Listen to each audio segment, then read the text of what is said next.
What up, though? I am Jay the Gentleman. That's at JAI the Gentleman on IG. It's Wednesday, so this is a new episode of Dear Black Gay Men podcast.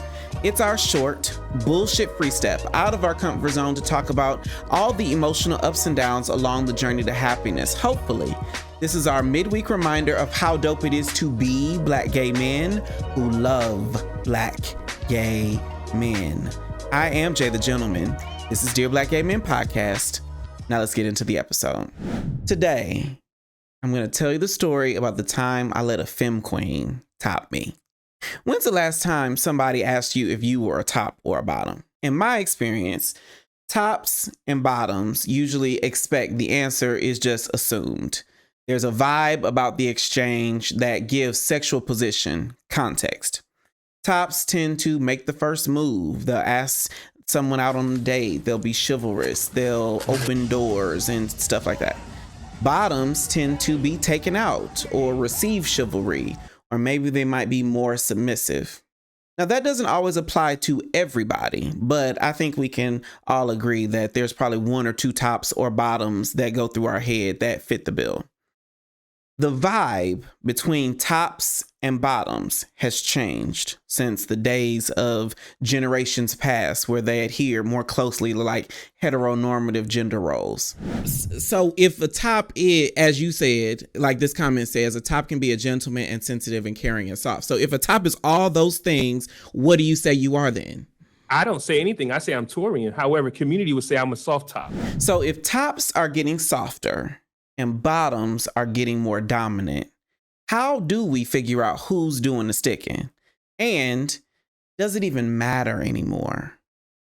Usually, this is where I give some canned message about the sponsor, but this week I'm actually really excited to be breaking some news to you.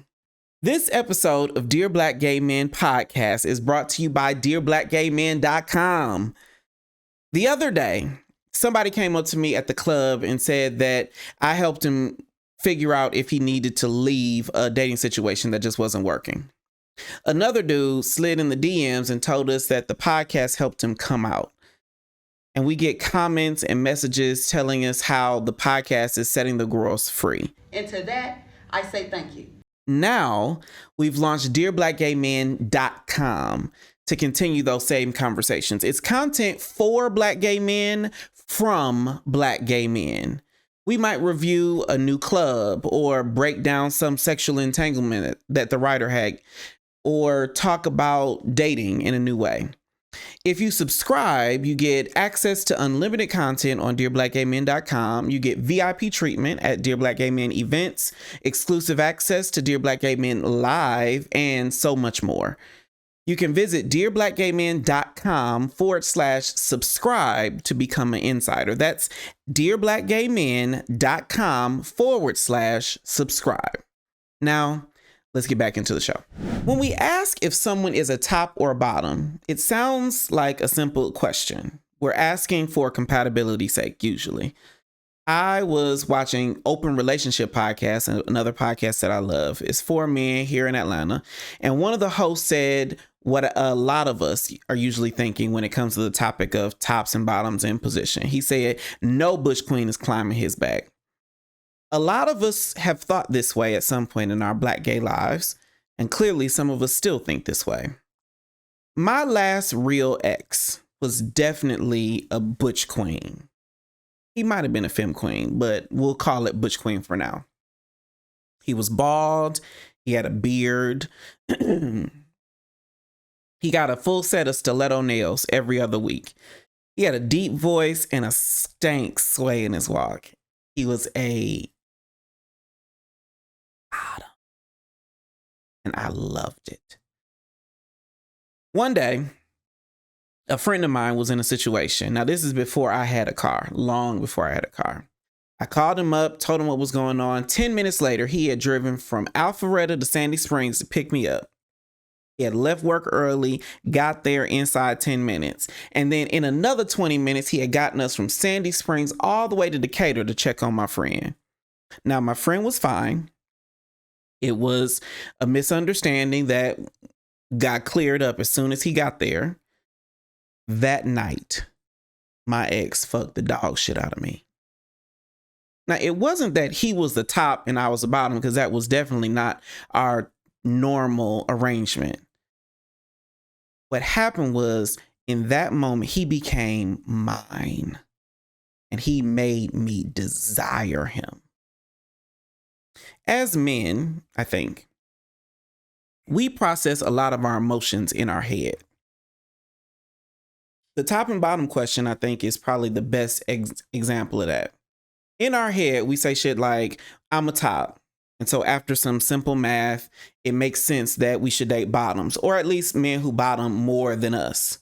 Or in our head, we'll say shit like, I'm feminine, or I'm this or that. And so it just makes sense that we end up dating somebody who is the opposite, or at least more so the opposite than we are. We do these simple equations to process the world around us, to make life make sense. But matters of the heart rarely make sense. It didn't make sense that my ex had me spread eagle across that bed that night. I'm 50 pounds heavier than him. I'm supposedly the man in our relationship, yet here he is spreading my cheeks apart with a full set of matte finish ombre S&S. The fact that I even know what matte finish ombre S&S is shows you how often he got his nails done.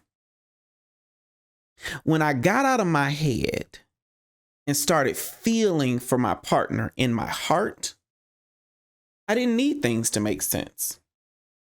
I wanted that man, however he came. And my brain, my body, and my heart all aligned in that moment for us to have each other. Because that's what desire is. When our brains and our bodies and our hearts all come together to have someone. But I think the bigger lesson is about how we fetishize each other. I understand fetish to be sexual desire for something. It's literally dehumanizing something for our sexual gratification. And we do it all the time with each other. When we ask top or bottom too early, we're fetishizing the sexual role. A part of the question is assuming that you don't matter to me until I can figure out if the sex is going to work. Sometimes we go a step further and talk about mannerisms. You don't matter to me until I can confirm that you are masculine enough or feminine enough or this enough or that enough. We do it with dick size. We do it with profession and income. We fetishize parts of a man long before we actually see the man. Now, this isn't to say that sexual position or compatibility doesn't matter. It absolutely does. But does it matter in the context that most of us are putting it in? I didn't think that my ex would have me ass up like he did. But as soon as I opened myself up to desiring him, the sexual role didn't matter so much. Eventually in our relationship, I stopped being the top in the relationship so I could start being this man's boyfriend. Now, I can hear the girls in the comments already. He just an undercover verse, or he really just a bottom in disguise. And to that, I say thank you.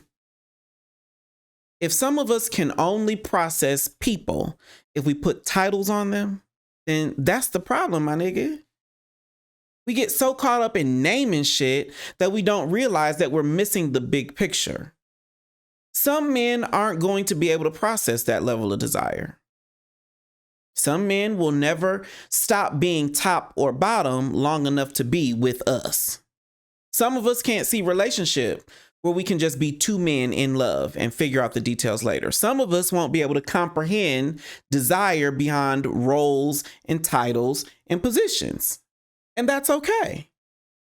There is a place in our culture for every shade and size and level of experience.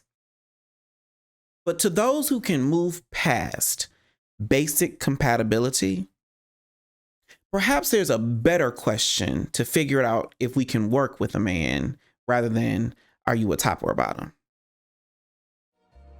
So, dear Black gay men, what is it that you desire.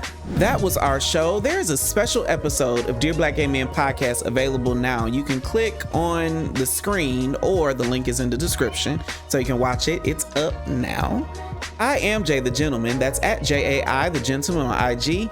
If this episode made you feel a little more dope, be sure to subscribe on YouTube, like the video, and share it with someone who needs a dopeness reminder.